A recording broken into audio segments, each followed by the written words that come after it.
So I just made a video on lore things caused by new stories. Yeah, but they just made a new Cithria card. A 10 mana Cithria card. I honestly am kind of sick of Cithria, but that's not what this video is about.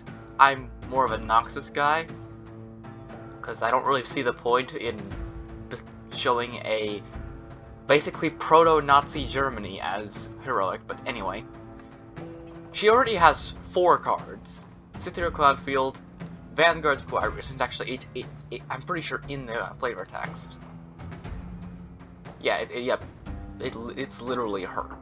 Nobody ever plays this because at 0 mana 3/3, forcing you to play 4 elites before you play it isn't very good. But yeah, she already has 4 cards, this is her 4th one. And I believe there's a fundamental problem with this 4th card, Cithria Lady of Clouds. For one thing, nobody's ever going to play it. If you get to 10 mana on Demacia, either you have a board that's about to kill the opponent, or you've lost. Doubling power and health is rarely going to matter.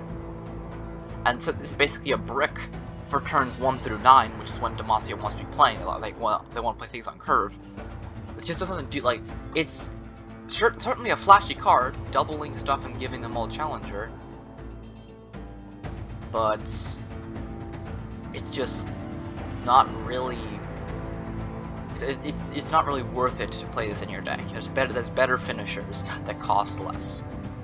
Like, they're not more powerful, but costing less makes them better. But what I'm really dissatisfied is 2 things. One, she already had a character arc. She went from Recruit to Squire, and finally to Captain, and leading the charge and being a powerful, like, a lot of people actually play this card. So then she goes from powerful General of Demacia to powerful General of Demacia with a bird. And also, this is probably unrelated, because this has already been shaky ground with stuff like Catastrophe and Nautilus, but she's a lady with a bird. How could she kill Aurelian's soul? Yeah, like that. It's been on shaky ground, so it's probably not relevant. But a bigger problem is her flavor text. Who else could Demacia send to save her prince than the Lady of Clouds herself, King Jarvan III? So this implies that this is based off of the Jarvan cards, which, if you're not familiar, he gets captured, as you can see in his art, I'm pretty sure.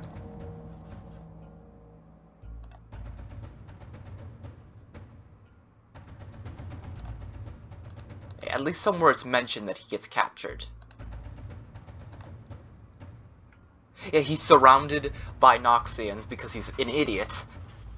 He's literally just, he's a princeling, so he's completely incompetent. He might be a good warrior, but he's incompetent on the battlefield. Like, as a general. And then King Jarvan III takes some dudes to save him.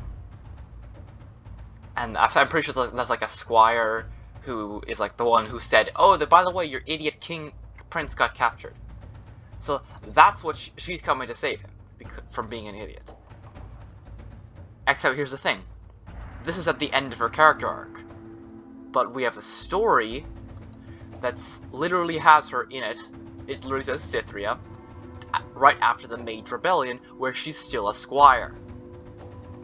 And do you know what happened in the Mage Rebellion? Let me bring it up. Nope, don't care about KDA, Z. Let me find it.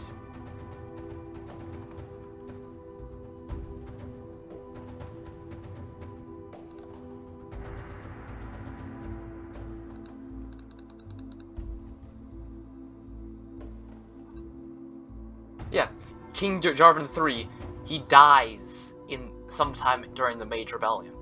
So we don't know who killed him, but he dies. So, but King Jarvan III is definitely alive when Jarvan IV is rescued, because he's still a prince. He's not King Jarvan IV. So this is a timeline break.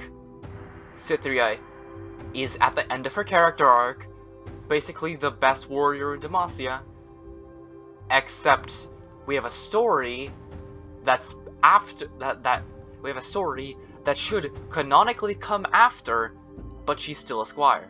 This is a major timeline break.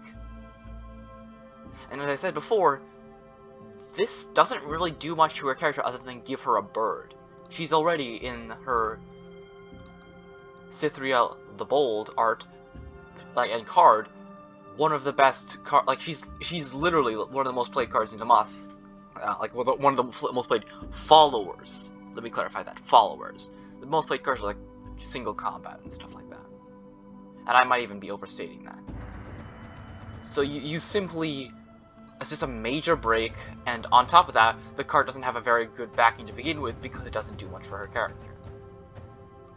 So, yeah. This guy, yeah. For those of you who don't know, he should be dead when she's at this.